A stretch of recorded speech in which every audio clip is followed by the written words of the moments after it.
Un peu plus d'un siècle après Étienne Jules Marey, on continue à s'intéresser au mouvement humain et à sa capture, de différentes manières.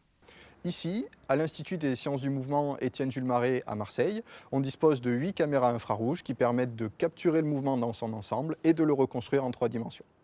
Donc après avoir filmé le mouvement en extérieur, on va maintenant passer en laboratoire pour pouvoir l'analyser de manière plus précise.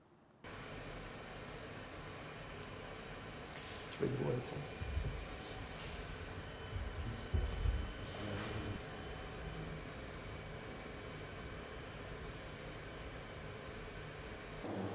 Pour être bien certain que le sujet soit habitué et que toutes les conditions soient similaires, on va commencer par le faire courir sur un tapis roulant pendant 5-6 minutes, histoire que le corps du sujet s'habitue à une condition expérimentale, donc par exemple une condition de chaussure spécifique.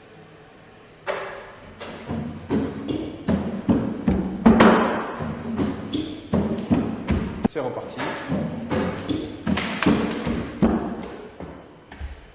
Donc maintenant qu'on a capturé le mouvement avec les caméras infrarouges, on a maintenant à l'écran le déplacement des petits marqueurs qu'on a posés sur le sujet et qui ont été réfléchis, donc qui réfléchissent les infrarouges et qui ont été recapturés par les caméras. Et à l'aide de ces 8 vues, une pour chaque caméra, on va être capable de reconstruire en 3D le déplacement du sujet au cours de l'essai. L'idée, c'est de capturer l'ensemble des paramètres qui vont caractériser le mouvement, à la fois le déplacement des petits marqueurs qui vont être capturés et qui vont permettre de reconstruire le mouvement, les forces de réaction du sol, donc les 2 rectangles gris qui sont ici, c'est les plateformes de force, et on voit qu'au moment où le sujet impacte le sol, on a une force qui se crée, là c'est le petit vecteur rouge. Et puis on a également posé sur le sujet des électrodes de ce type-là, qui permettent d'enregistrer l'activité électrique des muscles sur lesquels elles sont posées. Donc on est capable de regarder de manière synchronisée ce qui se passe au moment où le sujet fait son mouvement. Et une fois qu'on combine l'ensemble de ces informations, donc à la fois les forces au sol, le déplacement des segments et puis l'activité électrique des muscles, on est capable de caractériser complètement le mouvement et de savoir comment le sujet réagit.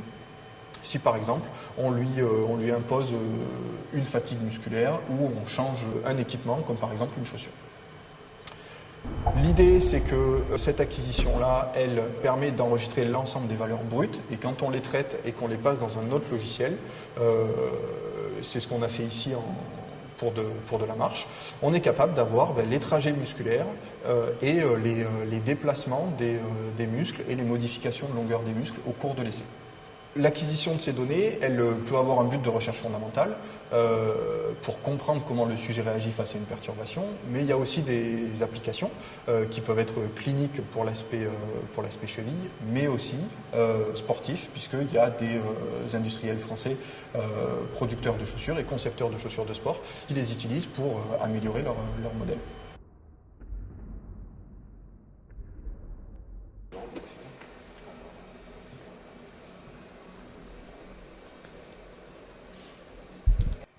C'est bon, tu peux te remettre en place. À l'université de Poitiers, on utilise un dispositif similaire de captation par caméra infrarouge. T'es prêt? Pour étudier et comparer 2 techniques d'escrime, la fente et la flèche. On retrouve donc la trajectoire des 43 marqueurs disposés sur les différents segments du sujet, trajectoire en 3 dimensions.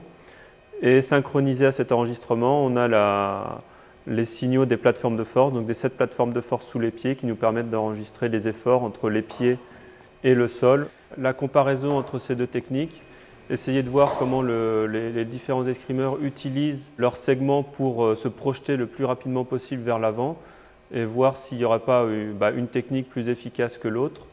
Et après, essayer d'en dégager des critères, des indications pour essayer d'améliorer, si c'est possible, l'exécution de ce mouvement.